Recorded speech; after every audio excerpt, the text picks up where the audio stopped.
Hi friends केमती अच्छे भल अच्छा तो मुझे भल अच्छे आज्ञा।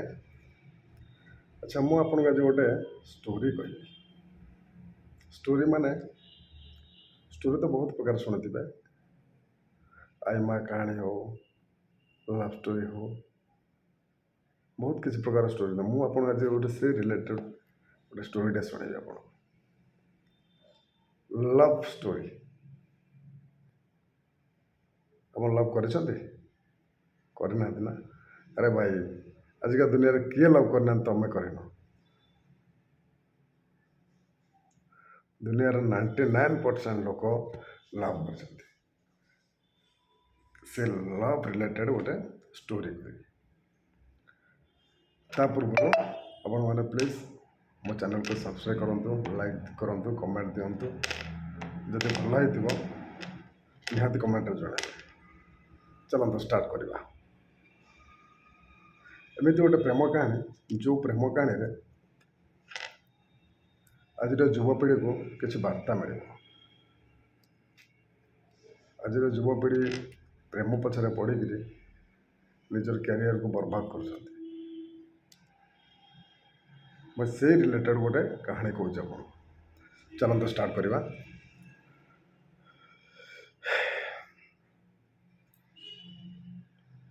एमती एक पिलार प्रेम कहानी जे प्रेम किसी जाने प्रेमर मीनिंग कौन बुझे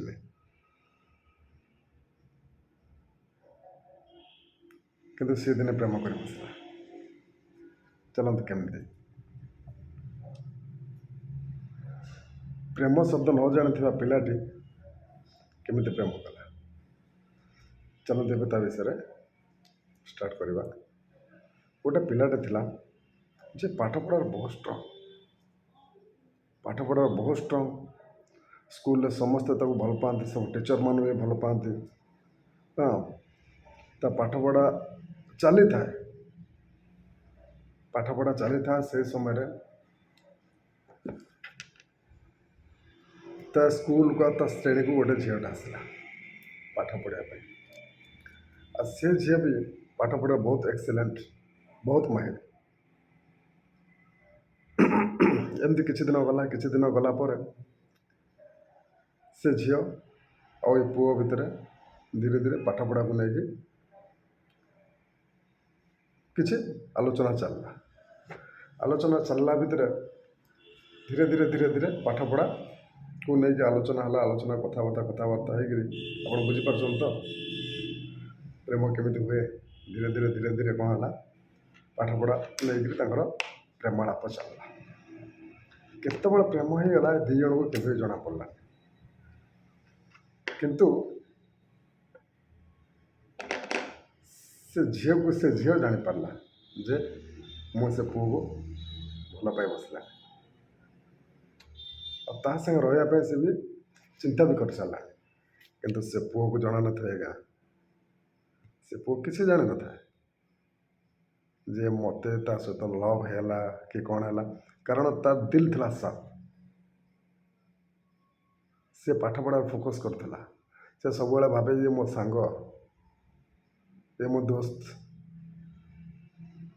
ये टाइप भावे किंतु से झील धीरे धीरे धीरे धीरे रियलाइज कला जे मत लव है मत प्रेम होगा ता सागर झी पिला मन सा आपण मैंने जानते झी पिला मन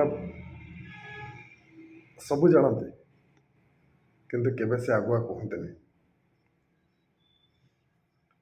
कहीं से सब चेष्टा करते मत केमती पुओ कह मुझे शुणी ता पार्टी एक्साइटेड छाड़ू एमती से झील चिंता कला मुझे ता संग रही एमती किसी दिन गला बदले ये कही पारे पुओ आउ के कहलानी कारण पुओ तो के भाविनी जो मुझे लव करुच्ची कौन करी सांग भावे किसी दिन गला झी कौन कला ता सांग को कहला तार गोटे झील सांग थाए कहला स्कूल तो बहुत सांग साथी था आपंकर भी थे मोर भी अच्छा थे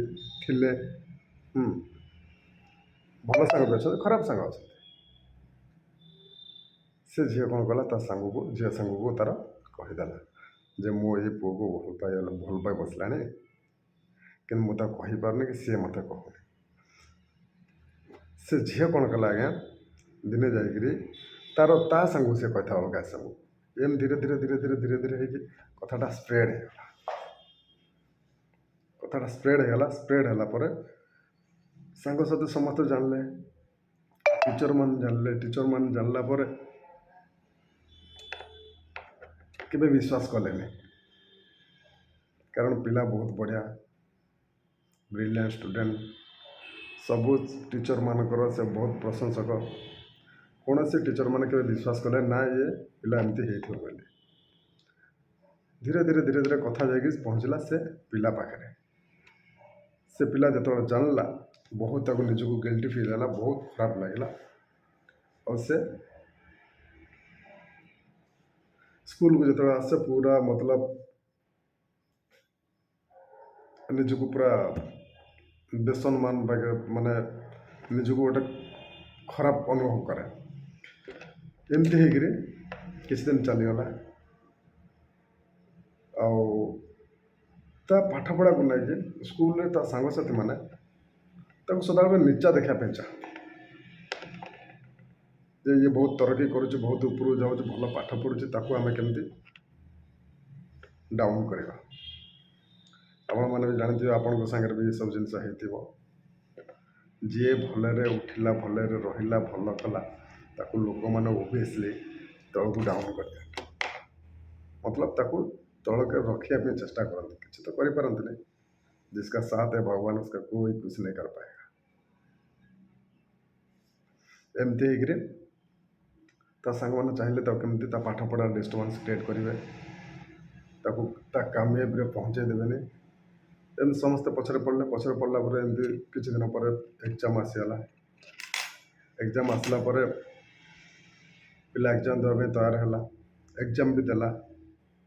ଏକ୍ଜାମ୍ ଦେଲା ପରେ ମାଇଣ୍ଡ ତାର ଡିଷ୍ଟର୍ବାନ୍ସ ଥାଏ ନା, ସେ ଡିଷ୍ଟର୍ବାନ୍ସ ଭିତରେ ସେ ଏକ୍ଜାମ୍ ଦେଲା। ହୁଏତ ଭଲ ମାର୍କ ରଖିପାରିଲାନି, କିନ୍ତୁ ଏକ୍ଜାମ୍ ପାସ୍ କରିଗଲା। ଏକ୍ଜାମ୍ ପାସ୍ କଲା ଭିତରେ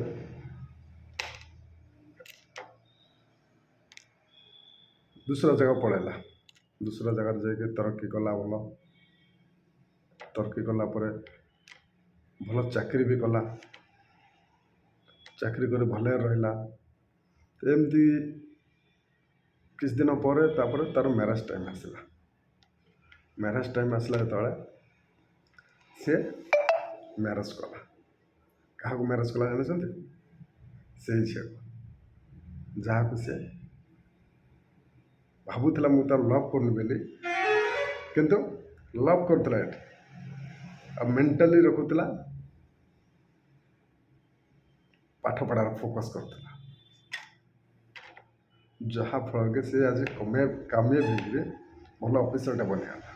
ଅଫିସର ବନିଲା ପରେ ନିଜ କ୍ୟାରିୟର ସେଟଲ୍ କରିସାରିଲା ପରେ ତାପରେ ତାକୁ ମ୍ୟାରେଜ୍ କଲା। ଭାଇ ମୁଁ ଏଇଆ କହିବାକୁ ଚାହୁଁଛି, ସବୁବେଳେ ପାଇଁ ନିଜ କ୍ୟାରିୟରକୁ ଫୋକସ୍ କରନ୍ତୁ। ଇଏ ଲଭ୍ ଚକ୍କରରେ ଯେଉଁ ଆଜିକା ଜେନେରେସନ୍ ପିଲା 15-16 ବର୍ଷ 12 ବର୍ଷ ପିଲା ଲଭ୍ ଚକ୍କରରେ ପଡ଼ୁଛନ୍ତି, ପୁଅ ହଉ କି ଝିଅ ହଉ, ମୁଁ ସବୁ ଭାଇ ଭଉଣୀମାନଙ୍କୁ ଅନୁରୋଧ କରୁଛି, ଏସବୁ ଜିନିଷରେ ପାଦ ନ ଦେଇ ପାଠପଢ଼ା ଉପରେ ଫୋକସ୍ କରନ୍ତୁ ଆଉ ନିଜ କ୍ୟାରିୟର ଗଢ଼ନ୍ତୁ। ଦେଖିବେ ସେଇ ଲଭର୍ ଯାହାକୁ ଆପଣ ଭଲ ପାଉଥିଲେ କି ଭଲ ପାଉଛନ୍ତି, ଆପଣ କ୍ୟାରିୟରକୁ ସେଟଲମେଣ୍ଟ କରିସାରିଲା ପରେ ନିହାତି ଆପଣ ତାକୁ ପାଇପାରିବେ। ଜୟ ଜଗନ୍ନାଥ। ଭାଇ ଲାଷ୍ଟ ଅନୁରୋଧ ଆପଣ କରୁଛି, ଭିଡ଼ିଓଟି କେମିତି ଲାଗିଲା, ଷ୍ଟୋରିଟା କେମିତି ଲାଗିଲା ମୋତେ କମେଣ୍ଟରେ ଜଣାଇବେ। ଆଉ କେଉଁ ଡିଷ୍ଟ୍ରିକ୍ଟରୁ ଆପଣ କରୁଛନ୍ତି ମୋତେ କମେଣ୍ଟରେ ଜଣାଇବେ। ଆଉ ପ୍ଲିଜ୍ ସବସ୍କ୍ରାଇବ୍ କରିଦେବେ, ଲାଇକ୍ କମେଣ୍ଟ ସେୟାର ପ୍ଲିଜ୍। ଜୟ ଜଗନ୍ନାଥ।